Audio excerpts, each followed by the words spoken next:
مجھے وجہ یہ دیوان ہو جلال جگری دیوان ہے نا واجه این دیوان جلال جگر فرمایش منومیت شماره دویل رو کل براتان واجه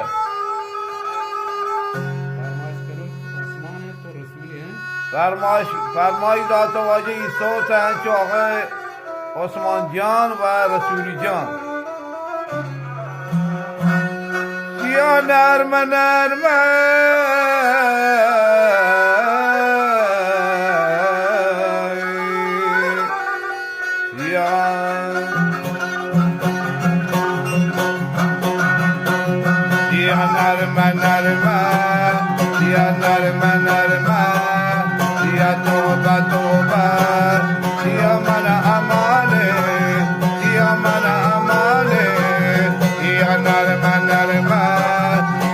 Toba, toba.